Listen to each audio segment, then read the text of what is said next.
الحمد لله رب العالمين نحمده ونستعينه ونستغفره ونؤمن به ونتوكل عليه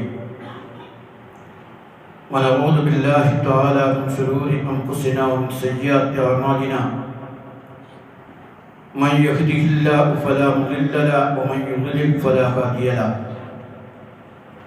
ونشهد أن لا إله إلا الله وحده لا شريك له ونشهد أن محمدا عبده ورسوله أرسله بالهدى ودين الحق ليظهره على الدين كله ولو كره المشركون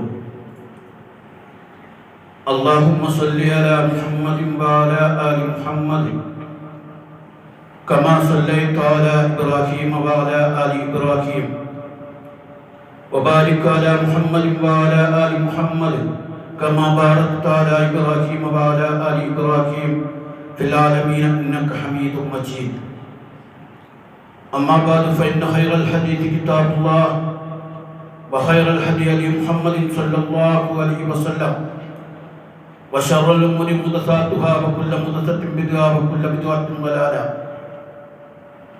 أيها الناس أوصيكم ونفسي أولا بتقوى الله أعوذ بالله السميع العليم من الشيطان الرجيم يا أيها الذين آمنوا اتقوا الله ولتنظر نفس ما قدمت لغد واتقوا الله إن الله خبير بما تعملون ولا تكونوا كالذين نسوا الله فأنساهم أنفسهم أولئك هم الفاسقون لا يستوي أصحاب النار وأصحاب الجنة أصحاب الجنة هم الفائزون صدق الله العظيم رب اشرح لي صدري ويسر لي أمري واحلل عقدة من لساني يفقهوا قولي ആദരണീയരായ രക്ഷിതാക്കളെ, സഹോദരന്മാരെ, സഹോദരികളെ, അല്ലാഹു സുബ്ഹാനഹു വ തആല നമ്മെ എല്ലാവരെയും അനുഗ്രഹിക്കുമാറാകട്ടെ. അള്ളാഹുവിൻ്റെ പരിശുദ്ധ ദീനനുസരിച്ച് ജീവിക്കുവാനും അള്ളാഹുവിൻ്റെ ഇഷ്ടദാസന്മാരിൽ ഉൾപ്പെടാനും നാം പരിശ്രമിക്കണമെന്ന് ആദ്യമായി വസിയത്ത് ചെയ്തുകൊള്ളുന്നു. പരിശുദ്ധ റമദാനിൻ്റെ അവസാന നാളുകളിലാണ് നമ്മളുള്ളത്. അവസാനത്തെ ജുമായിലും ആണ് ഇപ്പോഴുള്ളത്. 1-2 ദിവസങ്ങൾക്കുള്ളിൽ വിശുദ്ധ റമദാൻ വിടവാങ്ങുകയാണ്.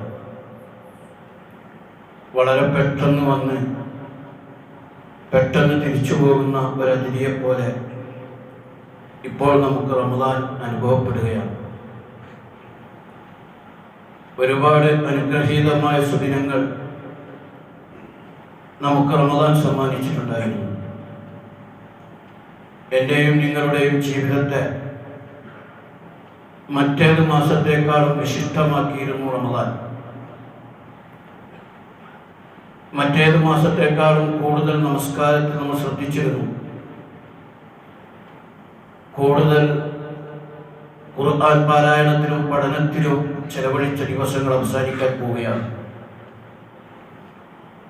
കൂടുതൽ സദഖയും ദാനധർമ്മങ്ങളൊക്കെ ചെയ്തുകൊണ്ടിരുന്ന ദിവസങ്ങൾക്ക് വിരാമം കുറിക്കപ്പെടാൻ പോവുകയാണ്. അങ്ങനെ സ്വർഗത്തിൻ്റെ കവാടങ്ങൾ തുറന്നിട്ട ആ ദിവസങ്ങൾ, നരകത്തിൻ്റെ കവാടങ്ങൾ കൊട്ടിയടക്കപ്പെട്ട ആ ദിവസങ്ങൾ, പിശാചുക്കളെ ബന്ധനസ്ഥരാക്കിയ ആ സുദിനങ്ങൾ നമ്മളിൽ നിന്ന് വിട പറയുകയാണ്. ഒരു വിശ്വാസി എത്ര സന്തോഷത്തോടു കൂടിയാണോ റമദാനിൻ്റെ വരവിനെ സ്വീകരിച്ചത്, അതിലേറെ ദുഃഖത്തോടു കൂടിയാണ് റമദാനിനെ വിടവാങ്ങുന്നത്. ചിലപ്പോഴെങ്കിലും ഓർത്തുപോയിട്ടുണ്ടായിരുന്നു, എന്നുമേ റമദാനായിരുന്നെങ്കിൽ ഇടയ്ക്ക് ക്ഷീണം വരുമ്പോൾ നോമ്പ് മുറിക്കാൻ അവസരം തരികയും റമദാനിൻ്റെ സുദിനങ്ങളെ അതുപോലെ പടച്ചതമ്പുരാൻ നിലനിർത്തുകയും ചെയ്തിരുന്നെങ്കിൽ എന്ന് ആഗ്രഹിച്ചു പോകും. എല്ലാ മനുഷ്യരുടെയും ജീവിതത്തിൽ കുറെ നന്മകളാണ് റമദാൻ കാഴ്ചവെച്ചിട്ടുള്ളത്. കാരണം നമ്മൾ വലിയ പ്രതീക്ഷയോടുകൂടിയാണ് റമദാനിനെ സ്വീകരിച്ചത്. റമദാൻ തഖ്വ വർദ്ധിപ്പിക്കും, റമദാൻ കഴിഞ്ഞുപോയ പാപങ്ങളെ പുറത്തു തരും. റമദാനിലെ നോമ്പ് നോക്കുക വഴി റയ്യാൻ എന്ന് പറയുന്ന സ്വർഗീയ കവാടത്തിലൂടെ നാളെ റബ്ബ് നമ്മളെ പ്രവേശിപ്പിക്കും. റമദാനിൽ ചെയ്യുന്ന സൽക്കർമ്മങ്ങൾക്ക് അല്ലാഹു ഇരട്ടി ഇരട്ടിയായി പ്രതിഫലം നൽകും. ആ റമദാനിലാണ് 1000 മാസത്തേക്കാൾ ശ്രേഷ്ഠമായ ലൈലത്തുൽ ഖദർ ഉള്ളത്. ഈ പ്രതീക്ഷയോടുകൂടിയാണ് നമ്മൾ വ്രതമനുഷ്ഠിച്ചത്. ഈ റമദാനിൽ സൽക്കർമ്മങ്ങൾ നമ്മൾ ചെയ്തത്. നിങ്ങൾ ഓർക്കുന്നുണ്ടാകും, റമദാനിന് തൊട്ടു മുമ്പുള്ള ഖുതുബയിൽ കൃത്യമായി എന്നെയും നിങ്ങളെയും ബോധ്യപ്പെടുത്തിയ ഒരു കാര്യം, റമദാൻ ഒരു ഷോടഞ്ഞ് അല്ലെങ്കിൽ ഒരു ലോട്ടറി അടിക്കാനുള്ള രീതിയല്ല. വിശ്വാസികൾക്ക് കുറെ പ്രതിഫലം ഇരട്ടിയായി കൊടുക്കാൻ വേണ്ടിയുള്ളതല്ല. വിശ്വാസികളെ സ്ഫുടം ചെയ്തെടുത്ത് അവരെ ശുദ്ധീകരിച്ചെടുത്ത് അവരിൽ കൂടുതൽ തഖ്വയും ഈമാനും ഇഖ്ലാസും ഇഹ്സാനും അവരുടെ ജീവിതത്തിലേക്ക് സന്നിവേശിപ്പിക്കുന്ന ഒരു ആരാധനാ കർമ്മമാണ് യഥാർത്ഥത്തിൽ വ്രതാനുഷ്ഠാനം. അങ്ങനെ നോമ്പിനെ സ്വീകരിക്കണമെന്നാണ് നമ്മൾ തീരുമാനിച്ചത്. എന്താണോ റമദാനിൽ നമ്മൾ നേടിയെടുത്തത് അതിനെ തുടർ ജീവിതത്തിൽ പ്രവേശിപ്പിക്കുമ്പോഴാണ് റമദാൻ സ്വീകാര്യോഗ്യമാകുന്നത്. ഈ സുദിനത്തിൽ നമ്മൾ നടത്തേണ്ട ഏറ്റവും വലിയൊരു കാര്യം ആത്മപരിശോധനയാണ്. റമദാൻ എത്രമാത്രം അനുഗ്രഹപൂർണമായിരുന്നു എന്ന് നാം ആത്മപരിശോധന നടത്തുക. നാം റമദാനിലേക്ക് പ്രവേശിക്കുന്നതിനേക്കാൾ കൂടുതൽ തഖ്വ വർദ്ധിച്ചോ എന്ന് ആത്മപരിശോധന നടത്തുക.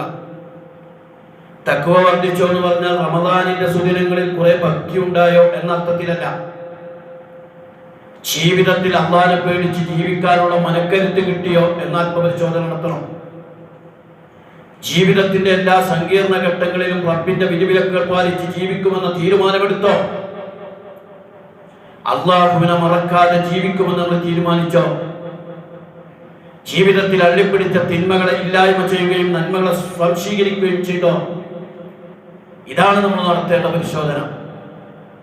അങ്ങനെ തഖ്വ വർദ്ധിച്ചിട്ടുണ്ടെങ്കിൽ അല്ലാഹു തആല നമ്മുടെ നോമ്പിനെ സ്വീകരിക്കും.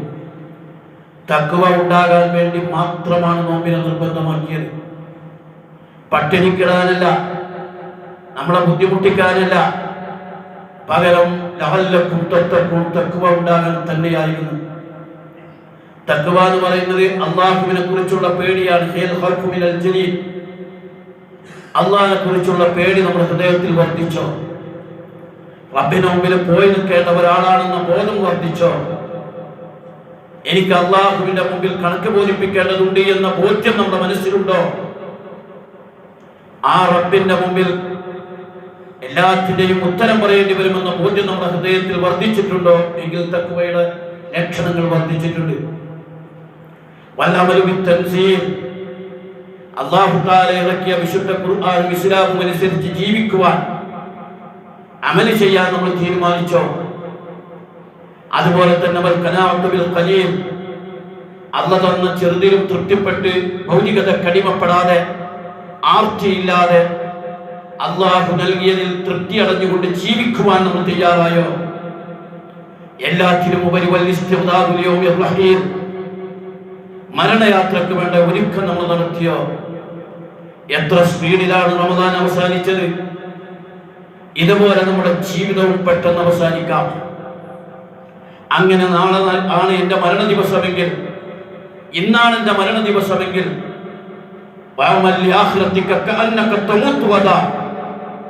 നാളെയാണ് എൻ്റെ മരണ ദിവസം എന്ന നിലയ്ക്ക് പ്രവർത്തിക്കാനുള്ള മനക്കരുത്ത് ഞാൻ നേടിയെടുത്തോ? ഇങ്ങനെ പരിശോധിക്കുമ്പോൾ തഖ്വ വർദ്ധിച്ചു എന്ന് നമുക്ക് കണക്കാക്കാൻ കഴിയും. എൻ്റെ ജീവിതത്തിന്റെ പ്രശ്നങ്ങളിൽ ഇനി ഇസ്ലാം അനുസരിച്ച് ഞാൻ ജീവിക്കുമോ? എൻ്റെ ജീവിതത്തിന്റെ ഇടപാടുകളിൽ അല്ലാഹുവിനെ പേടിച്ച് ഞാൻ ജീവിക്കുമോ? അങ്ങനെ തഖ്വ വർദ്ധിച്ചിട്ടുണ്ടെങ്കിൽ നമ്മുടെ നോമ്പ് അല്ലാഹു സ്വീകരിക്കും. മൻ സാമ റമദാന ഈമാനൻ വഹ്തിസാബൻ ഗുഫിറ ലഹു മാ തഖദ്ദമ മിൻ ദംബിഹി, ഈമാനോടും പ്രതിഫലകാംക്ഷയോടും കൂടി നോമ്പനുഷ്ഠിച്ചവരുടെ കഴിഞ്ഞുപോയ പാപങ്ങൾ അല്ലാഹു തആല പുറത്തു തരും. അപ്പൊ ശരിക്കും ഒരു ആത്മപരിശോധന ഉണ്ടാവും. എൻ്റെ നോമ്പ് എത്രമാത്രം വിജയകരമാണ്? ആ നോമ്പിനനുസരിച്ച് ഞാൻ മാറിയിട്ടുണ്ടോ? ഞാൻ എൻ്റെ ജീവിതത്തിൽ നന്മകൾ സ്വീകരിച്ചിട്ടുണ്ടോ? എൻ്റെ ജീവിതത്തിൽ അള്ളിപ്പിടിച്ചിരുന്ന തിന്മകളെ ഉച്ചാടനം ചെയ്യാൻ ഞാൻ തീരുമാനിച്ചോ? ഈ ആത്മപരിശോധന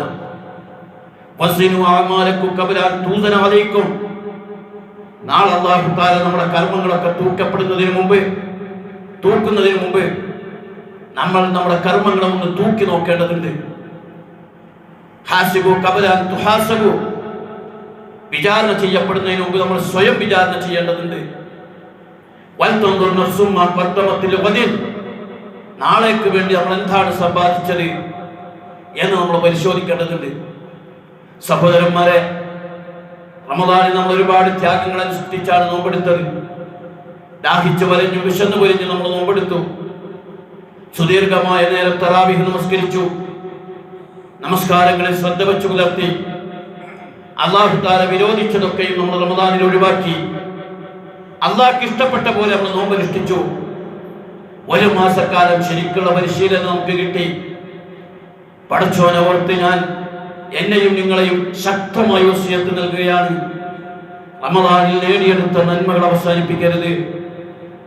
ഒരു കർമ്മവും റമദാനിന് വേണ്ടി മാത്രം നിശ്ചയിച്ചിട്ടില്ല എന്ന് നമുക്കറിയാം. എല്ലാ കർമ്മങ്ങളും റമദാനിന് ശേഷം തുടരാനുള്ളതാണ്.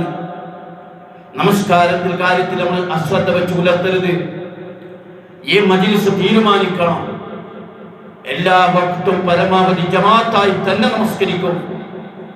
ജമാഅത്ത് നമസ്കാരമാണ് പുരുഷന്മാർക്ക് നിശ്ചയിച്ചിട്ടുള്ളത്. ഒരു വക്ത് പോലും ഞാൻ നമസ്കാരം വിട്ടുപോകില്ല. കൃത്യമായി നമസ്കാരം ഞാൻ നിർവഹിക്കുമെന്ന് തീരുമാനിക്കണം. ആരെങ്കിലും റമദാനിന് മാത്രം നിസ്കരിക്കുന്ന ശീലമുള്ളവരെ അവർ അല്ലാഹുവിനെ നന്നായി പേടിക്കണം. അവർക്ക് അല്ലാഹു തആല ശക്തമായ താക്കീത് നൽകിയിട്ടുണ്ട്. ഫവൈലുൽ ലിൽ മുസല്ലീൻ, അത്തരം നിസ്കാരക്കാർക്ക് വലിയ ശിക്ഷയാണ്. അല്ലദീന ഹും അൻ സ്വലാത്തിഹിം സാഹൂൻ, തങ്ങളുടെ നമസ്കാരത്തെക്കുറിച്ച് അശ്രദ്ധരായ ആളുകൾ.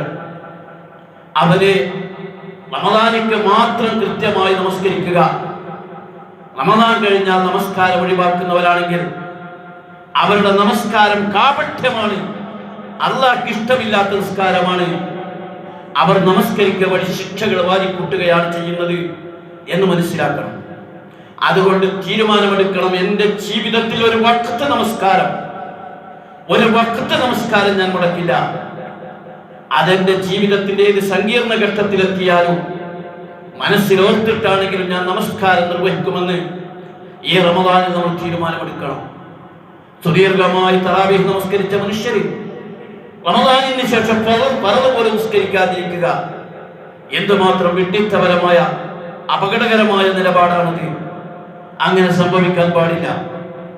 നിങ്ങളെല്ലാവരും ഒരുപക്ഷെ ഫർദ് കൃത്യമായി അനുഷ്ഠിക്കുന്നവരായിരിക്കും. പക്ഷേ റമദാനോട് കൂടി മറ്റൊരു തീരുമാനമെടുക്കണം. ഞാൻ കുറച്ചും കൂടി സുന്നത്ത് നമസ്കാരങ്ങൾ നിർവഹിക്കും. സുന്നത്ത് നമസ്കാരത്തിൽ ഒരു തീരുമാനം എടുക്കാൻ കഴിയണം. പ്രത്യേകിച്ച് റവാത്തിബ് സുന്നത്തുകൾ, റമദാൻ ഫർദ് നമസ്കാരത്തിന്റെ മുമ്പ് ശേഷവുമുള്ള സുന്നത്ത് നമസ്കാരം ഞാൻ നിർവഹിക്കുമെന്ന് ഒരാൾക്ക് തീരുമാനമെടുക്കാം. ഈ റമദാനിക്ക് അങ്ങനെ ഒരു തീരുമാനമെടുക്കുമ്പോഴാണ് നമ്മൾ തഖ്വയുള്ളവരാകുന്നത്. ചിലപ്പോൾ നമ്മൾ ഫർദ് മാത്രം നിസ്കരിക്കുന്നവരായിരിക്കും മാറണം. ളുഹറിന് മുമ്പ് 2-4 റക്അത്ത് നമസ്കരിക്കുക, ളുഹറിന് ശേഷം 2 റക്അത്ത് സുന്നത്ത് നമസ്കരിക്കുക. അതുപോലെ തന്നെ മഗ്രിബിന് ശേഷം 2 റക്അത്ത്, ഇശാക്ക് ശേഷം 2 റക്അത്ത്, സുബ്ഹിക്ക് മുമ്പ് 2 റക്അത്തെങ്കിലും സുന്നത്ത് നമസ്കരിക്കുക. അത് നബി സല്ലല്ലാഹു അലൈഹി വസല്ലം തിരുമേനി മുടങ്ങാതെ പതിവായി കൃത്യമായി അനുഷ്ഠിച്ചിരുന്ന സുന്നത്ത് നമസ്കാരങ്ങളാണ്. സുന്നത്ത് നമസ്കാരങ്ങൾ വേറെയുമുണ്ട്. നമ്മളൊന്ന് അത്താഴത്തിന് എണീറ്റവരല്ലേ, 4 മണിക്കും 4:30 മണിക്കും 3:30 മണിക്കൊക്കെ അത്താഴത്തിന് എഴുന്നേറ്റവരല്ലേ. 4:30 മണിക്കൊന്ന് എഴുന്നേൽക്കാൻ ഞാൻ നിങ്ങൾ ശ്രമിക്കുക. എന്നിട്ട് ഒരു 3-5 റക്അത്ത് തഹജ്ജുദ് നിസ്കരിക്കാൻ ശ്രമിക്കുക. ആ നിസ്കാരം ഒന്ന് കഴിയുമ്പോഴേക്കും സുബഹി ബാങ്ക് കൊടുക്കും. സുബഹിക്ക് നമ്മളൊന്ന് പള്ളിയിലേക്ക് പോയി ജമാഅത്ത് നമസ്കരിക്കുക. സുബഹി ജമാഅത്ത് കളയുന്നവര് നമ്മുടെ കൂട്ടത്തിൽ ഉണ്ടാകരുത്. സുബഹിക്ക് നമ്മൾ യാത്രയിലല്ല, വീട്ടിൽ തന്നെയാണ്, ബാങ്ക് കേൾക്കുന്ന വീട്ടിനടുത്താണ്. സുബഹി ജമാഅത്തിന് മഗ്രിബിന് എങ്ങനെ ആളുകളുണ്ടോ അതിനേക്കാളേറെ ആളുകൾ സുബഹി ജമാഅത്തിനുണ്ടാകണം. ഞാൻ പറയുന്നത് ഈ സദസ്സിനെ എനിക്കറിയാൻ നിസ്കരിക്കുന്ന സദസ്സാണ്. ഞാൻ പറയുന്ന ഒരു സ്റ്റെപ്പ് നമുക്ക് എല്ലാവർക്കും കൂടി എടുക്കാം. 4:30 മണിക്ക് എഴുന്നേറ്റാൽ 5:15 മുമ്പ് 2 റക്അത്ത് 3 റക്അത്തോ 5 റക്അത്തോ തഹജ്ജുദ് നമസ്കരിക്കാൻ കഴിയും. വിത്റോടുകൂടി അവസാനിപ്പിക്കാൻ കഴിയും. അങ്ങനെ നമസ്കരിച്ചാൽ ഉടനെ നമസ്കാരം കഴിയുന്നതോടുകൂടി സുബഹി ബാങ്ക്, പള്ളിയിലേക്ക് പോയി 2 റക്അത്ത് സുന്നത്ത് നമസ്കരിച്ച് ജമാഅത്തായി സുബഹി നമസ്കരിക്കുമ്പോൾ അൽഹംദുലില്ലാഹ് റമദാനിന്റെ നോമ്പിന്റെ പ്രതിഫലം അവിടെയാണ് വീഴുക. നമ്മുടെ ജീവിതത്തിൽ അനുഗ്രഹീതപൂർണമായ അവസ്ഥ അതിൽ ലഭിക്കും. അങ്ങനെ സുന്നത്ത് നമസ്കാരത്തിൽ ഒരു മുന്നേറ്റം നമുക്ക് നടത്താൻ സാധിക്കണം. അതുമാത്രമല്ല, കുടുംബത്തെ വിളിച്ചുണർത്താൻ കഴിയണം. കുടുംബക്കാരെയും മക്കളെയും ഒക്കെ സുബഹിക്ക് ജമാഅത്തിന് കൊണ്ടുപോകാൻ കഴിയണം.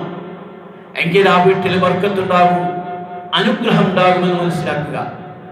ഇതേപോലെ തന്നെ നമ്മൾ ഖുർആൻ ഓതിയതല്ലേ, എന്തേ ഒരിത്തിരി ഖുർആൻ ഓതിയാൽ, എന്തേ ഒരിത്തിരി പഠിച്ചാൽ, ഞാൻ കഴിഞ്ഞ ഖുതുബയിൽ സവിസ്തരം വിശദീകരിച്ചിരുന്നു. ഈ റമദാനിക്ക് ഖുർആൻ പഠിക്കാത്തവർ ഖുർആൻ പഠിക്കാൻ തീരുമാനിച്ചു നോക്ക്, അല്ലാഹുവിന്റെ അനുഗ്രഹം അവരുടെ മേൽ വർഷിക്കും, ഉറപ്പായും വർഷിക്കും. അതിന്റെ അനുഗ്രഹം ആ വീട്ടിനകത്തുണ്ടാകും. അൽ-ബഖറയും ആൽ-ഇംറാനും ഓതുന്ന വീട്ടിൽ ശൈത്താൻ ഉണ്ടാവില്ല. സൂറത്തുൽ വാഖിയ ഓതുന്ന വീട്ടിൽ ദാരിദ്ര്യം ഉണ്ടാവില്ല. നമ്മുടെ മക്കൾ ലഹരിക്കടിമപ്പെടാതിരിക്കണമെങ്കിൽ, അല്ലാഹുവിനെ പേടിച്ച് ജീവിക്കണമെങ്കിൽ അവരിൽ ഈമാനും ഇഖ്ലാസും തഖ്വയും ഖുർആൻ പാരായണവും നമസ്കാരവും നമ്മുടെ വീട്ടിലുണ്ടാകണം. വീട്ടിലാണ് സുന്നത്ത് നമസ്കരിക്കാൻ ഏറ്റവും നല്ലത്. അങ്ങനെ നമ്മുടെ മക്കളെ ഖുർആനുമായി ബന്ധിപ്പിക്കാൻ, നമ്മളെ ഖുർആനുമായി ബന്ധിപ്പിക്കാൻ ഈ അവസരം ശരിക്കും നമ്മൾ ഉപയോഗപ്പെടുത്തണം. അങ്ങനെ റമദാനിലൂടെ നമ്മൾ നേടിയെടുത്ത നന്മകൾ തുടരാൻ കഴിയണം. നമ്മുടെ പെരുമാറ്റത്തിൽ വലിയ മാറ്റം ഉണ്ടായിരുന്നു. ആ പെരുമാറ്റം നന്നാക്കിയെടുക്കണം. പെരുമാറ്റ ദൂഷ്യത്തിന്റെ പേരിൽ പലപ്പോഴും നരകത്തിൽ പോകാൻ സാധ്യതയുണ്ട്. നബി സല്ലല്ലാഹു അലൈഹി വസല്ലം തങ്ങൾ ഒരു മുഫ്ലിസിനെ കുറിച്ച് പറഞ്ഞത്, നന്മകൾ ഒരുപാട് ചെയ്തു, നിസ്കാരം ഒരുപാട് നിർവഹിച്ചു, റമദാനിലെ നോമ്പുകളൊക്കെ അനുഷ്ഠിച്ചു, ഹജ്ജ് ചെയ്തു, സൽക്കർമ്മങ്ങൾ ചെയ്തു. പക്ഷേ ആളുകളോടുള്ള പെരുമാറ്റത്തിന്റെ ദൂഷ്യത്തിന്റെ ഫലമായി നന്മകളൊക്കെ നഷ്ടപ്പെട്ട് നരകത്തിൽ എറിയപ്പെടുന്നവനാണ് അൽ മുഫ്ലിസു മിൻ ഉമ്മത്തി, എന്റെ സമുദായത്തിലെ പാപ്പരായ ആള്. നോമ്പിലൂടെ നമ്മൾ വിശിഷ്ടമായ ഗുണങ്ങൾ നേടിയെടുത്തിട്ടുണ്ടെങ്കിൽ ആ പെരുമാറ്റ ഗുണങ്ങൾ നമ്മുടെ ജീവിതത്തിൽ നിലനിർത്തുവാൻ നമ്മൾ പ്രത്യേകം ശ്രദ്ധിക്കേണ്ടതുണ്ട്. സഹോദരന്മാരെ, നമ്മൾ റമദാനിനെയല്ല ഇബാദത്ത് ചെയ്തത്, നമ്മൾ അല്ലാഹുവിനെയാണ് ഇബാദത്ത് ചെയ്തത്. മഹാന്മാർ അവസാനത്തെ വെള്ളിയാഴ്ചകളിൽ പറയാറുണ്ട്, വമൻ യഅ്ബുദു റമദാന ഫഇന്ന റമദാന ഖദ് മാത വമൻ യഅ്ബുദുല്ലാഹ ഫഇന്ന അല്ലാഹ ഹയ്യുൻ ലാ യമൂത്. ആരെങ്കിലും റമദാനിനെയാണ് ഇബാദത്ത് ചെയ്തിരുന്നെങ്കിൽ റമദാൻ ഇത് അവസാനിച്ചിരിക്കുന്നു. ആരെങ്കിലും അല്ലാഹുവിനെയാണ് ഇബാദത്ത് ചെയ്തിരുന്നതെങ്കിൽ ആ അല്ലാഹു തആല എന്നും ജീവിക്കുന്നവനാണ്, മരിക്കാത്തവനാണ്. വഹുവ റബ്ബുർ റമദാൻ വറബ്ബുശ് ശവ്വാൽ വറബ്ബു ദുൽഖഅദ് വറബ്ബു ദുൽഹജ്ജ്. അല്ലാഹു റമദാനിന്റെ മാത്രം റബ്ബല്ല, ദുൽഖഅദിന്റെയും ദുൽഹജ്ജിന്റെയും ശവ്വാലിന്റെയും കൂടി റബ്ബാണ് അല്ലാഹു. അല്ലാഹു പള്ളികൾ റമദാനെ അവസാനിച്ചിട്ടുള്ളൂ. ലം യുഗ്ലഖിൽ മസ്ജിദ്, പള്ളികൾ അടച്ചുപൂട്ടിയിട്ടില്ല, ബാങ്കുകൾ നിലച്ചുപോയിട്ടില്ല. റമദാനിന് ശേഷവും ബാങ്കുകൾ ഉണ്ടാകും, റമദാനിന് ശേഷവും പള്ളികൾ തുറന്നിടും. ആ പള്ളികൾ റമദാനിൽ എങ്ങനെ സജീവമായോ അതുപോലെ സജീവമാകേണ്ടതുണ്ട്. സുന്നത്ത് നമസ്കാരമായ തറാവീഹിന് എത്ര ആവേശം കാണിച്ചോ അതിനേക്കാൾ 10 ഇരട്ടി ആവേശം ഫർദ് നമസ്കാരത്തിന് ഇനി നമ്മൾ കാണിക്കേണ്ടതുണ്ട്. അങ്ങനെ നമ്മുടെ ജീവിതത്തിൽ റമദാൻ ഒരു മാറ്റം വരുത്തുമ്പോൾ അൽഹംദുലില്ലാഹ് നമ്മുടെ റമദാൻ അല്ലാഹു തആല സ്വീകരിച്ചു എന്ന് നമുക്ക് പ്രതീക്ഷിക്കാം. എന്നാലും വേണം ഭയപ്പാട്. നബി സല്ലല്ലാഹു അലൈഹി വസല്ലം ഖുർആനിലെ സൂറത്തുൽ മുഅ്മിനൂനിൽ ഒരു ആയത്തുണ്ട്, വല്ലദീന യുഅ്തൂന മാ അത്തൗ വഖുലൂബുഹും വജില. സൂറത്തുൽ മുഅ്മിനൂനിലെ അല്ലാഹു തആല പറയാണ്, ആ നല്ല സത്യവിശ്വാസികളായ ആളുകൾ, വല്ലദീന യുഅ്തൂന മാ അത്തൗ വഖുലൂബുഹും വജില, അവർക്ക് അല്ലാഹു തആല നൽകിയതിൽ നിന്ന് അവർ ചെലവഴിക്കുമ്പോൾ അവരുടെ ഹൃദയം കിടന്ന് പിടക്കും. ദാനം ചെയ്യുമ്പോൾ, സദക്ക കൊടുക്കുമ്പോൾ നല്ല മനുഷ്യരുടെ ഹൃദയം കിടന്നിങ്ങനെ പിടക്കുമെന്നാണ് ആ പറയുന്നത്. ഇത് പറഞ്ഞപ്പോ ആയിഷ റളിയല്ലാഹു അൻഹ റസൂലുള്ളാഹി സ്വല്ലല്ലാഹു അലൈഹി വസല്ലം തങ്ങളോട് ചോദിച്ചു, യാ റസൂലല്ലാഹ് വഹുവ അല്ലദീ യസ്രിഖു വയസ്നി വയശ്രിബുൽ ഹംർ, എന്താ ഇവര് ദാനം ചെയ്യുമ്പോൾ ഹൃദയം കിടന്ന് പിടക്കാൻ? ഇവരെന്തോ വ്യഭിചരിച്ചോ? ഇവരെന്തോ മദ്യം കഴിച്ചോ? ഇവരെന്താ കള്ള കുടിച്ചോ? ഇവരെന്താ മോഷണം നടത്തിയോ? എന്താണ് ഇവരിങ്ങനെ ദാനം ചെയ്യുമ്പോൾ കിടന്ന് പിടക്കണം? എന്താണ് ഇവരുടെ ഹൃദയം? ആ സമയത്ത് റസൂലുള്ളാഹി സ്വല്ലല്ലാഹു അലൈഹി വസല്ലം തിരുമേനി പറഞ്ഞു, അങ്ങനെയല്ല, യാ ബിന്ത സിദ്ദീഖ്, സിദ്ദീഖിന്റെ മകളെ, വളരെ സ്നേഹപൂർവ്വം പറയാണ്, വലാകിന്നഹും അല്ലദീ യുസല്ലൂന വയസൂമൂന വയതസദ്ദഖൂൻ. ആ ദാനം ചെയ്യുന്ന ആളുകൾ നിസ്കരിക്കുന്നവരാണ്, നോമ്പ് നോക്കുന്നവരാണ്, അവർ സദഖ കൊടുക്കുന്നവരാണ്, അവർ മദ്യപിക്കുന്നവരല്ല, വ്യഭിചരിക്കുന്നവരല്ല, മോഷണം നടത്തുന്നവരല്ല. പക്ഷെ അവരുടെ ഹൃദയം കിടന്ന് പിടക്കണം എന്താണെന്നറിയോ?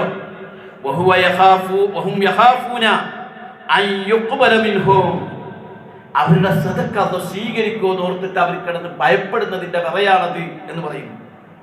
ഈ ദാനം അള്ളാഹ് സ്വീകരിക്കണ്ടേ, അല്ലാഹു തആല കബൂലാക്കുമോ എന്നുള്ള പേടിയാണ്. അവരിൽ നിന്ന് അത് സ്വീകരിക്കുമോ എന്നുള്ള പേടി. നമ്മൾ നോമ്പ് നോറ്റു, അള്ളാഹ് സ്വീകരിക്കണ്ടേ, പടച്ചവൻ അത് കബൂലാക്കണ്ടേ. ഇങ്ങോട്ട് താ സമ്മാനം എന്ന് പറയാനാണ് നമുക്ക് അധികാരമില്ലല്ലോ. രാജാതിരാജനായ റബ്ബല്ലേ, നമ്മുടെ നോമ്പ് അള്ളാഹ് സ്വീകരിക്കുമോ എന്നുള്ള പേടി നമ്മുടെ ഹൃദയത്തിലുണ്ടാകണം. എത്ര കഷ്ടപ്പെട്ട് നോമ്പെടുത്തതാണ്, എത്ര പ്രയാസപ്പെട്ട് തറാവീഹ് നമസ്കരിച്ചതാണ്, എത്ര ബുദ്ധിമുട്ടി നമ്മൾ ഖുർആൻ ഓതിയതാണ്, എത്ര നാളും വിശപ്പുണ്ടാകും നമ്മൾ സഹിച്ചതാണ്. എന്നിട്ട് ഈ നോമ്പൊന്നും അള്ളാഹ് സ്വീകരിച്ചിട്ടില്ലെങ്കിലോ? അത് സ്വീകരിക്കണമെങ്കിൽ നമ്മുടെ ഹൃദയം അള്ളാഹ് നോക്കും. നോമ്പ് കാപട്യമില്ലാതെ നോറ്റതാണെന്ന് അള്ളാഹ്ക്ക് ബോധ്യം വരണം, കള്ളത്തരമില്ലാതെ നോറ്റതാണെന്ന് അള്ളാഹ്ക്ക് ബോധ്യം വരണം. അപ്പൊ അതിനനുസരിച്ച് നമ്മുടെ ജീവിതത്തെ ശുദ്ധീകരിക്കാൻ തീർച്ചയായും നമുക്ക് സാധ്യമാകേണ്ടതുണ്ട്, കഴിയേണ്ടതുണ്ട് എന്നാണ് ഈ വിഷയത്തിൽ സൂചിപ്പിക്കാനുള്ളത്. അതേപോലെ തന്നെ നമ്മൾ മനസ്സിലാക്കേണ്ട മറ്റൊരു പ്രധാനപ്പെട്ട കാര്യം, റമദാൻ സമാഗതമാകുമ്പോൾ നരകത്തിന്റെ കവാടങ്ങൾ കൊട്ടിയടക്കുകയും സ്വർഗ കവാടങ്ങൾ തുറക്കുകയും പിശാചുക്കളെ ബന്ധനസ്ഥരാക്കുകയും ചെയ്തു എന്ന് നമ്മൾ പഠിച്ചിട്ടുണ്ട്. വസുഫിദത്തിശയാത്തീൻ, പിശാചുക്കളെ തുറന്നു വിട്ടിട്ടുണ്ട്, പിശാചുക്കളെ ബന്ധനസ്ഥരാക്കിയിരുന്നു എന്ന്. അതിൻ്റെ മറ്റൊരർത്ഥം റമദാൻ കഴിഞ്ഞാൽ ആ പിശാചുക്കളെ തുറന്നു വിടും എന്നും കൂടി മനസ്സിലാക്കണം. റമദാൻ ആയപ്പോഴല്ലേ കെട്ടിയിട്ടത്, റമദാൻ കഴിഞ്ഞാൽ ഒരു പക്ഷേ പിശാചുക്കളെ തുറന്നു വിട്ടേക്കാം. അഥവാ ഇനി നമ്മൾ പിശാചുക്കളുടെ നടുവിലേക്കായിരിക്കും പോകുന്നത്. വളരെ സൂക്ഷിക്കണം. ഇന്ന ശൈത്താന അദുവ്വൻ മുബീൻ, പിശാച് നമ്മുടെ ബദ്ധശത്രുവാണ്. അമേരിക്കയോ ഇസ്രായേലോ സംഘപരിവാറോ അല്ല നമ്മുടെ മുഖ്യ ശത്രു. നമ്മുടെ മുഖ്യ ശത്രു, അവരെക്കാളൊക്കെ വലിയ ശത്രു യഥാർത്ഥത്തിൽ നമ്മുടെ കൂടെ കൂടിയിട്ടുള്ള കരീനായ പിശാചാണ്, നമ്മളെ കൂട്ടുകൂടിയിട്ടുള്ള പിശാചാണ്. അവർക്ക് ദുനിയാവിൽ എന്തെങ്കിലുമൊക്കെ ദോഷം വരുത്താനേ പറ്റൂ. ഏത് ഇസ്രായേലിനും അമേരിക്കക്കൊക്കെ ദുനിയാവിൽ ചില കോട്ടങ്ങൾ വരുത്താനേ പറ്റൂ. പക്ഷേ നമ്മളെ കൊണ്ടുപോയി നരകത്തിലിടുന്നത് അത് പിശാചായിരിക്കും. ആ പിശാചുക്കളുടെ വലയിൽ നിന്ന് രക്ഷപ്പെടാൻ നമുക്ക് കഴിയണം. ഞാനും നിങ്ങളും ജീവിക്കുന്നത് തിന്മ നിറഞ്ഞ ലോകത്ത് തന്നെയാണ്. ആകെ തിന്മകളാണ്, വളരെ വേറെ വർദ്ധിച്ചുകൊണ്ടിരിക്കുകയാണ്. ആ തിന്മ നിറഞ്ഞ ലോകത്ത് പിശാചുക്കൾ നമ്മളെ മാടി വിളിക്കും. കുഫറിലേക്ക്, ശിർക്കിലേക്ക്, നിരീശ്വരത്വത്തിലേക്ക്, നിർമ്മലത്വത്തിലേക്ക്, ലിബറലിസത്തിലേക്ക്, ഒരുപാട് അനിസ്ലാമിക പ്രവണതകളിലേക്ക്, ദൂർത്തിലേക്ക്, പൊങ്ങച്ചത്തിലേക്ക്, വൃത്തികേടുകളിലേക്ക്, അശ്ലീലതകളിലേക്ക് പിശാചുക്കൾ നമ്മളെ മാടി മാടി വിളിക്കും. മോഹന വാഗ്ദാനങ്ങൾ നൽകും, നമ്മളെ പറഞ്ഞു പറ്റിക്കും. ഇങ്ങനെയുള്ള ഘട്ടത്തിലൊക്കെ പിശാചിന്റെ വലയിൽപ്പെടാതെ, പിശാചിന്റെ കുതന്ത്രങ്ങളിൽപ്പെടാതെ പിടിച്ചു നിൽക്കാനുള്ള മനക്കരുത്ത് നമ്മൾ നേടിയെടുക്കണം. നമുക്കറിയാം, നമ്മളെ തെറ്റിലേക്ക് പിശാച് പതുക്കെ തന്ത്രപൂർവമായിരിക്കും നയിക്കുക. അങ്ങനെ നയിക്കപ്പെടുമ്പോൾ ഉടനെ ബോധം വരണം, ഇത് പിശാചിന്റെ വിളിയാണ്, ഇതിൽ പെട്ടുപോകരുത് എന്ന് വിചാരിക്കണം.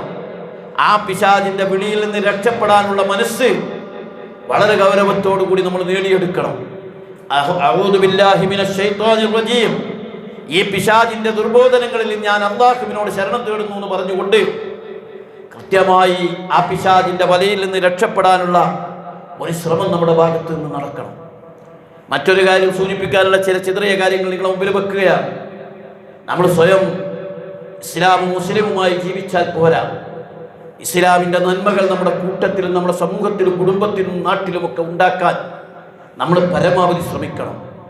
നമ്മുടെ സമുദായത്തെക്കുറിച്ച് നിങ്ങൾ ചിന്തിക്കണം. ഇന്ന് ആളുകൾ അതിനെ വിശകലന വിധേയമാക്കുകയാണ്. ഇത്രയേറെ ഉത്ബോധനങ്ങൾ ലഭിക്കുന്ന ഒരു സമുദായം, ഇത്രയേറെ വിദ്യാഭ്യാസവും ഇസ്ലാമിക പഠനവും ലഭിക്കുന്ന ഒരു സമുദായം എന്തുകൊണ്ടാണ് തെറ്റുകുറ്റങ്ങളിൽ ഇങ്ങനെ പെരുകുന്നത്? അവരുടെ ഇടയിൽ നിന്ന് ധാരാളക്കണക്കിന് തിന്മകൾ വർദ്ധിച്ചു കൊണ്ടിരിക്കുന്നു, സാമൂഹിക തിന്മകൾ വർദ്ധിക്കുന്നു. അതിനേക്കാളൊക്കെ ഉപരി ശിർക്കും കടന്നു വരുന്നു എന്നതാണ്. എത്രയോ പെൺകുട്ടികൾ ക്ഷേത്രങ്ങളിലേക്ക് പോകുന്നവര്, മതം മാറുന്നവര്, ഇസ്ലാമിനെ കൈയൊഴിക്കുന്നവരായിട്ടൊക്കെ സോഷ്യൽ മീഡിയകളിലൂടെ നമ്മൾ കാണുകയാണ്. ഈ സമുദായത്തെ സമുദ്ധരിക്കേണ്ട ഉത്തരവാദിത്തം ദീനുള്ള നമ്മുടെ ബാധ്യതയിൽപ്പെട്ടതാണ്. ഈ സമുദായത്തിനെ ഇസ്ലാമിൻ്റെ മാർഗത്തിൽ പിടിച്ചു നിർത്തേണ്ട നമ്മുടെ ബാധ്യതയാണ്. സഹോദരന്മാരെ, സംഘപരിവാറിൻ്റെ ഒരു കാലത്താണ് നമ്മൾ ജീവിക്കുന്നത്. അവർ വളരെ പ്ലാൻ ഇട്ടുകൊണ്ടിരിക്കുകയാണ്. ഇസ്ലാമിനെ തകർക്കാൻ, ഇസ്ലാമിനെ ഇല്ലാതാക്കാൻ, ഇസ്ലാമിൻ്റെ മൂല്യങ്ങളെ ഊരിയെടുക്കാൻ, ഇസ്ലാമിക കൾച്ചർ നമ്മുടെ ജീവിതത്തിൽ നിന്ന് ഇല്ലായ്മ ചെയ്യാൻ, ഇസ്ലാമിക മൂല്യങ്ങളില്ലാത്ത കുട്ടികളെ പടച്ചുവിടാൻ അവർ ശ്രമിച്ചുകൊണ്ടിരിക്കുമ്പോൾ കരുതലോടെ സൂക്ഷ്മതയോടെ മുന്നോട്ട് പോകാൻ നമ്മൾ ശ്രമിക്കണം. ഈ പറയാം, വഖഫ് ഭേദഗതി ബില്ല് പാസ്സാക്കാൻ ഒരുങ്ങുകയാണ്. ഇന്ന് മുസ്ലിം പണ്ഡിതന്മാരൊക്കെയും അതിൻ്റെ പ്രതിഷേധം രേഖപ്പെടുത്തണമെന്ന് വരെ പറഞ്ഞിരിക്കുകയാണ്. എന്താണ് ഈ കാണുന്നത്? വഖഫ് മുതലുകൾ പോലും തട്ടിയെടുക്കാൻ വേണ്ടി ശ്രമിച്ചിരിക്കുകയാണ്. അത് കൈകാര്യം ചെയ്യാനുള്ള അധികാരം മറ്റു പലരിലേക്കും പോവുകയാണ്. അങ്ങനെ മുസ്ലിങ്ങളുടെ അസ്തിത്വത്തെ തന്നെ ചോദ്യം ചെയ്യുന്ന വിധത്തിൽ, അവരുടെ ഇസ്ലാമിനെ തന്നെ തകർക്കുന്ന വിധത്തിൽ സംഘപരിവാർ ആസൂത്രിതമായ നീക്കങ്ങൾ നടത്തിക്കൊണ്ടിരിക്കുമ്പോൾ നമ്മൾ ഐക്യമില്ലാതെ, നമ്മൾ ഛിദ്രതയിൽ ഏർപ്പെട്ടുകൊണ്ട് ഇസ്ലാമിക മൂല്യങ്ങളിൽ നിന്ന് വ്യതിചലിക്കുന്നത് അത്യന്തം അപകടകരമായൊരവസ്ഥയാണ്. അതുകൊണ്ട് മുസ്ലിം സംഘടനകൾ യോജിക്കുകയും മുസ്ലിം സമൂഹം യോജിക്കുകയും ഇസ്ലാമിനു വേണ്ടി നിലകൊള്ളുകയും ചെയ്യേണ്ടതുണ്ട്. മുസ്ലിം സമൂഹത്തിന് വരുന്ന പോറലുകളിൽ പോലും പ്രതികരിക്കാൻ പോലും കഴിയാത്തവരായി മുസ്ലിം നേതാക്കന്മാരും സംഘടനകളും മാറുകയാണ്. തങ്ങളുടെ സേഫായ മേഖലയിൽ മുതുങ്ങിക്കൂടുകയാണ്. ഒരു ഭാഗത്ത് ഇസ്ലാമിനെ തകർക്കുമ്പോൾ, ഇസ്ലാമിക മൂല്യങ്ങളെ ഇല്ലാതാക്കാൻ വേണ്ടി ശ്രമിക്കുമ്പോൾ, ഫിഖ്ഹിന്റെ മസ്അലകളിൽ തർക്കിച്ച് അഭിരമിച്ചു കഴിഞ്ഞുകൂടുന്ന മതപണ്ഡിതന്മാർ ആലോചിക്കണം. ചരിത്രത്തിൽ നിന്ന് അവർ പാഠം പഠിക്കണം. അവസാനം തോണ്ടി ഇസ്ലാമിൻ്റെ അടിസ്ഥാനങ്ങളെ മുഴുവൻ അവരില്ലാതാക്കാൻ ശ്രമിക്കുമ്പോൾ പിന്നെ നമ്മളെ രക്ഷിക്കാൻ ഒരാളും ഉണ്ടാവില്ല. ഈ വസ്തുത മനസ്സിലാക്കി മുസ്ലിം സമുദായത്തിൻ്റെ സംസ്കരണ പ്രവർത്തനങ്ങളിൽ, സാമൂഹിക പ്രവർത്തനങ്ങളിൽ നമ്മളൊക്കെയും നമ്മുടേതായ പങ്ക് നിർവഹിക്കുവാൻ പ്രത്യേകം ശ്രദ്ധിക്കണമെന്ന് ഈ റമദാനിൻ്റെ അവസാനത്തെ ജുമായിൽ ഞാൻ പ്രത്യേകം നിങ്ങളെ ഓർമ്മപ്പെടുത്തുകയാണ്. അതുപോലെ തന്നെ നമ്മുടെ സക്കാത്തിനെ സംബന്ധിച്ചും ചില കാര്യങ്ങൾ ഞാൻ സൂചിപ്പിക്കുകയാണ്. സക്കാത്ത് നമ്മുടെ എല്ലാ ഐശ്വര്യത്തിൻ്റെയും അടിസ്ഥാനമാണ്. സക്കാത്തില്ലാതെ നിസ്കാരം കൊണ്ട് മാത്രം ഇസ്ലാം ഉണ്ടാക്കാൻ തീരുമാനിച്ചാൽ ആ ഇസ്ലാമിനെ അല്ലാഹു തആല സ്വീകരിക്കില്ല. നമസ്കാരത്തോടൊപ്പം സക്കാത്തും കർശനമായി പഠിപ്പിച്ച ദീനാണ്. ഇസ്ലാമിൻ്റെ തൃതീയ സ്തംഭമാണ്. സക്കാത്ത് കണക്കാക്കേണ്ട പോലെ കണക്കാക്കിയിട്ടില്ലെങ്കിൽ, സക്കാത്ത് കൊടുക്കേണ്ട പോലെ കൊടുത്തിട്ടില്ലെങ്കിൽ ഈ സമുദായത്തെ അല്ലാഹു വീണ്ടും വീണ്ടും വീണ്ടും പരീക്ഷിച്ചു കൊണ്ടിരിക്കും. ഒരു വ്യക്തിക്കും ഒരു ഐശ്വര്യം ഉണ്ടാവില്ല. അതുകൊണ്ട് നന്നായി സ്വസ്ഥമായി സക്കാത്തുകൾ ശരിക്കും കണക്കാക്കി സംഘടിതമായി നല്ല രീതിയിൽ ഒരു സമൂഹത്തിൻ്റെ ദാരിദ്ര്യത്തെ ഇല്ലായ്മ ചെയ്യുന്ന വിധത്തിൽ സക്കാത്ത് കൊടുക്കാൻ നമുക്ക് കഴിയണം. പൊന്നാനിയിലൊക്കെ നിങ്ങൾക്ക് വേണമെങ്കിൽ ഒരുപാട് സക്കാത്ത് ഒരുമിച്ച് കൂട്ടി വളരെ ആസൂത്രിതമായി കൊടുത്താൽ 2 വർഷത്തിനുള്ളിൽ സക്കാത്ത് പോലും മേടിക്കാൻ ആളില്ലാത്തൊരു സമൂഹത്തെ സൃഷ്ടിക്കാൻ കഴിയും. കള്ളക്കണക്ക് അള്ളാനേറ്റ് ആരും വെച്ചു പുലർത്തരുത്. എങ്ങനെയൊക്കെ സക്കാത്ത് കണക്കാക്കാമോ അതൊക്കെയും കണക്കാക്കണം.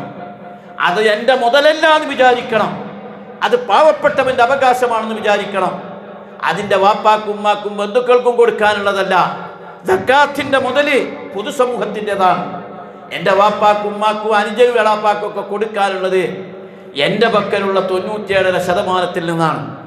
ഇത് മനസ്സിലാക്കി സക്കാത്തിൻ്റെ സംരംഭത്തിൽ നമ്മൾ ശക്തമായി മുന്നോട്ട് പോകണം. അത് വളരെ പ്രധാനപ്പെട്ടതാണ്. കാരണം സക്കാത്ത് കൊടുക്കാതെ നിസ്കാരം കൊണ്ട് സ്വർഗം പേടിക്കാമെന്ന് ആരെങ്കിലും വിചാരിക്കുന്നുണ്ടെങ്കിൽ ഇല്ല ഇല്ല എന്ന് ഖുർആൻ ഗണ്യതമായി തന്നെ പഠിപ്പിച്ചിട്ടുണ്ട്. നമ്മുടെ തഖ്വ അളക്കേണ്ട ഘടകം ദിർഹമിൻ്റെ അവിടെ എത്തും പറയാം നമുക്ക് ഈമാൻ ഉണ്ടോ ഇല്ലെന്ന്, കാശിൻ്റെ അവിടെ എത്തും പറയാം നമ്മുടെ ഈമാനും കാര്യമൊക്കെ. അതുകൊണ്ട് സക്കാത്തിൻ്റെ സംഘടിത സ്വഭാവത്തിലും നമ്മൾ പ്രത്യേകം ശ്രദ്ധിക്കണം. കൂട്ടത്തിൽ മറ്റൊരു കാര്യം സൂചിപ്പിക്കാനുള്ളത് ഫിത്ർ സക്കാത്തിനെ കുറിച്ചാണ്. ഫിത്ർ സക്കാത്ത് നോമ്പ് നോമ്പുകാർക്ക് എല്ലാവർക്കും, മുസ്ലിമീങ്ങൾക്കൊക്കെ, കുട്ടികളാകട്ടെ വലിയവരാകട്ടെ എല്ലാവർക്കും ഫിത്ർ സക്കാത്ത് നിർബന്ധമാണ്. തങ്ങളുടെ വീട്ടിൽ ഒരു നേരത്തെ ഭക്ഷണം കഴിച്ച് മിച്ചമായി ഭക്ഷണവും സൗകര്യവുമുള്ള ആളുകളൊക്കെ ഫിത്ർ സക്കാത്ത് കൊടുക്കണം. ഞാൻ പറയുന്നു, നമ്മുടെ കൂട്ടത്തിൽ എല്ലാവർക്കും ഫിത്ർ സക്കാത്ത് കൊടുക്കാൻ ബാധ്യതയുണ്ട് എന്നാണ് ഞാൻ മനസ്സിലാക്കുന്നത്. ചില ആളുകൾ ഇപ്പോഴും പഴയ പോലെ ഫിത്ർ സക്കാത്ത് വാങ്ങണവരായിട്ട് ഇങ്ങനെ കഴിഞ്ഞുകൂടുകയാണ്. അങ്ങനെയല്ല. തൻ്റെ വീട്ടിൽ ആ ദിവസത്തെ ഭക്ഷണമൊക്കെ കഴിച്ച് മിച്ചമുള്ള ആളുകൾ അവരൊക്കെ ഫിത്ർ സക്കാത്ത് കൊടുക്കണം. അപ്പോൾ ചോദിക്കും, ആരാ മേടിക്കാനുള്ളത്? മേടിക്കാൻ ആ പ്രദേശത്തെ ആളുകളില്ലെങ്കിൽ മറ്റുള്ള പ്രദേശങ്ങളിലേക്ക് കൊടുത്തയക്കണം.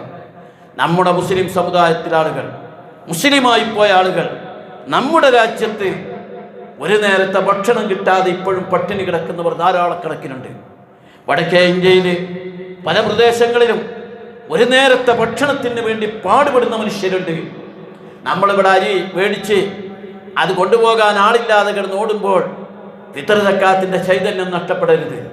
ഫിത്ർ സക്കാത്ത് കൊടുക്കാൻ അർഹതയുള്ളവരൊക്കെ അവരാ സക്കാത്ത് ചെറിയ ചെലവല്ലേ ഉള്ളൂ, അത് കണക്കാക്കി അർഹമായ പ്രദേശങ്ങളിലേക്ക് എത്തിക്കാൻ ഫിത്ർ സക്കാത്ത് പെരുന്നാളിൻ്റെ പള്ളിയിലേക്ക് പോകുന്നതിന് മുമ്പ് തന്നെ ഫിത്ർ സക്കാത്ത് കൊടുക്കാൻ പ്രത്യേകം ശ്രദ്ധിക്കണം.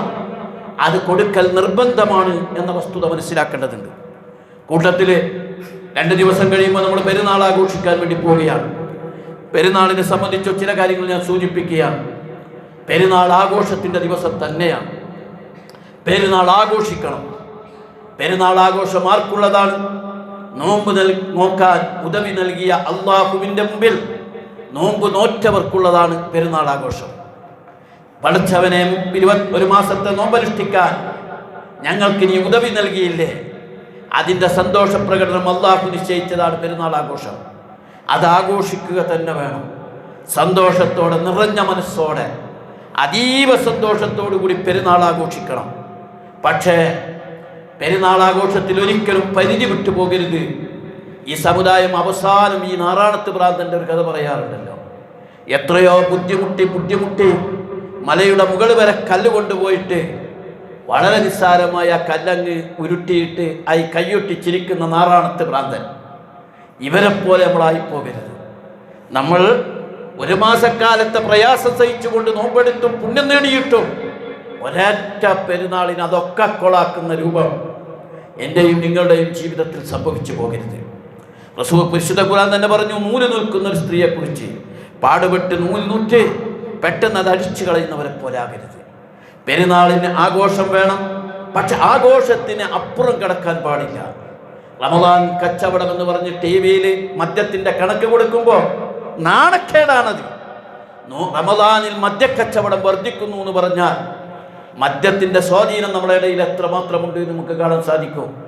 നോമ്പ് നോറ്റോ, റമദാൻ കഴിഞ്ഞിട്ട് കള്ളു കുടിക്കുകയോ, പിന്നെന്ത് റമദാൻ, പിന്നെന്ത് നോമ്പ്? അത് TV-യിൽ ഇങ്ങനെ കാണിക്കുന്നു, റമദാൻ റെക്കോർഡ് വിൽപ്പന. അതിൽ മലബാറിലെ ജില്ലകളിലെ സ്ഥലങ്ങൾ വരെ വരുന്നത് എത്ര നാണക്കേടാണ്. ഈ വസ്തുത നമ്മൾ മനസ്സിലാക്കണം. അതുകൊണ്ട് പെരുന്നാൾ അതിൻ്റെ പരിധികൾ വിട്ടുപോകരുത്. ഒപ്പം പെരുന്നാളിന് ഇതര സമുദായങ്ങളുമായും ആളുകളുമായും ഊഷ്മളമായ ബന്ധം വെച്ച് പുലർത്താൻ നമ്മൾ ശ്രദ്ധിക്കണം. ഞാൻ ആ കാര്യം കൂടി പറഞ്ഞ് അവസാനിപ്പിക്കുകയാണ്. സഹോദരന്മാരെ, ഓരോ കൊല്ലം ചെല്ലുന്തോറും, ഓരോ ദിവസം ചെല്ലുന്തോറും വളരെ ധ്രുവീകരണം അല്ലെങ്കിൽ സാമുദായികമായ അല്ലെങ്കിൽ ജനങ്ങൾക്കിടയിലുള്ള അകൽച്ച വർദ്ധിച്ചു കൊണ്ടിരിക്കുകയാണ്. വളരെ വിഭാഗീയമായ വിദ്വേഷപരമായ മനസ്സുകൾ വർദ്ധിക്കുകയാണ്. കേരളത്തിൽ അത് ഭീകരമായി നിൽക്കുകയാണ്. അതിൻ്റെ ഉള്ളറകളിലേക്ക് ചെന്നാൽ ഞെട്ടിപ്പോകുന്ന കാര്യങ്ങളാണ് കേൾക്കുന്നത്.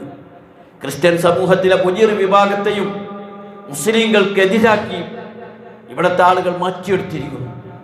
അതുപോലെ തന്നെ സംഘപരിവാറിൻ്റെ നേതൃത്വത്തിൽ മുസ്ലിങ്ങളെന്തോ ഭീകരന്മാരെ പോലെ അവതരിപ്പിക്കുന്നു. ഒരു രാജ്യത്തിൻ്റെ മുഖ്യമന്ത്രി പോലും പറയുന്നത് 100 ഹിന്ദുക്കൾക്കിടയിൽ ഒരു മുസ്ലിമിനെ ജീവിക്കുന്നത് അവർക്ക് പേടിയാണെന്ന് നാണം കെട്ട് സംസാരിക്കുകയാണ്. ഇങ്ങനെ മുസ്ലിങ്ങൾ ഭീകരന്മാരും ഇസ്ലാം ഭീകരതയുടെ മുഖമായുമൊക്കെ അവതരിപ്പിച്ചുകൊണ്ട് മുസ്ലിം സമൂഹത്തെ ഒറ്റപ്പെടുത്താനും അവരെ പാർശ്വവൽക്കരിക്കാനും അവർക്കിടയിൽ അധീക്ഷത്വം നേടാനുമുള്ള ആസൂത്രിതമായ ശ്രമങ്ങൾ നടത്തിക്കൊണ്ടിരിക്കുകയാണ്. ഒരു സിനിമ പോലും അതിൻ്റെ പിന്നാമ്പുറത്ത് കാര്യങ്ങൾ വെച്ചുകൊണ്ട് തങ്ങളുടെ ഇഷ്ടത്തിന് വലം ഇറക്കാൻ, വസ്തുതകളെ പറയാൻ പോലും പാടില്ല എന്ന് പറയുന്ന ദാർഢ്യം പോലും അവരിന്ന് കാണിച്ചു കൊണ്ടിരിക്കുകയാണ്. ഞാൻ പറഞ്ഞു വരുന്നത്, വളരെ കരുതലോടുകൂടി സാമുദായിക സ്പർദ്ധ ഇല്ലാതാക്കാനും സാമുദായികമായ ഐക്യമുണ്ടാക്കാനും പരമാവധി നമ്മൾ ശ്രമിക്കണം. നമ്മളതിൽ നമ്മളൊരിക്കലും അതിന് കടക്കാൻ പാടില്ല. ഈ സമുദായത്തെ കയ്യിലെടുക്കാൻ, അവരെ കൂടെ ചേർക്കാൻ, ചേർത്ത് പിടിക്കാൻ നമുക്ക് സാധ്യമായി തീരേണ്ടതുണ്ട്. ഈ റമദാനിൽ സംഭവിച്ച ഏറ്റവും സന്തോഷകരമായൊരു കാര്യം, ധാരാളം ആളുകൾ ഇഫ്താർ സംഗമങ്ങൾ സംഘടിപ്പിച്ചിരുന്നു, മുസ്ലിങ്ങളല്ലാത്തവർ പോലും. ആ ഇഫ്താറിലൂടെ സൗഹൃദത്തിൻ്റെ, സ്നേഹത്തിൻ്റെ വലിയ സന്ദേശങ്ങൾ പലയിടത്തും വിതരണം ചെയ്തിരുന്നു. അപ്പോൾ ആളുകളുടെ മനസ്സ് മുഴുവൻ മാറിയിട്ടില്ല. ആളുകളെ മാറ്റാൻ കുൽസിത ശക്തികൾ ശ്രമിച്ചുകൊണ്ടിരിക്കുമ്പോൾ നമ്മൾ ശരിക്കും ജാഗരൂകരായിരിക്കേണ്ടതുണ്ട്. ഈ സമുദായ ഐക്യമുണ്ടാക്കാനുള്ള ശ്രമവും നമ്മുടെ ഭാഗത്ത് കാര്യമായി ഉണ്ടാകേണ്ടതുണ്ട്. ഈ അർത്ഥത്തിൽ നല്ല ഒരു റമദാനായിട്ട് ഇതിനെ മാറ്റിയെടുക്കണം. ആ റമദാനിനനുസരിച്ച നല്ല ഒരു ജീവിതം, പടച്ചോനെ പേടിച്ചുകൊണ്ടുള്ളൊരു ജീവിതം, അതാണ് ഉണ്ടാകേണ്ടത്. മാറ്റങ്ങൾ എണ്ണിത്തന്നെ നമ്മൾ തീരുമാനിക്കണം. നമസ്കാരത്തിൽ കൂടുതൽ ചിട്ട കാണിക്കണം. ഖുർആൻ പഠനത്തിലും പാരായണത്തിലും ചിട്ട കാണിക്കണം. അള്ളാഹുവിനെ പേടി ഹൃദയത്തിൽ വർദ്ധിപ്പിക്കണം. ജീവിതത്തിൽ കൂടുതൽ നന്മകൾ ചെയ്യണം. സദക്കയും സക്കാത്തുമൊക്കെ അതിൻ്റെതായ നന്മകളിലൂടെ വർദ്ധിപ്പിക്കണം. അടുത്തൊരു റമദാനിക്ക് നമ്മളിൽ ആരുണ്ടാകുമെന്ന് പറയാൻ പറ്റൂല. ഈ റമദാനാണോ നമ്മളെ പുസ്തകത്തിലെ കർമ്മപുസ്തകത്തിലെ അവസാനത്തെ റമദാൻ എന്ന് പറയാൻ സാധിക്കില്ല.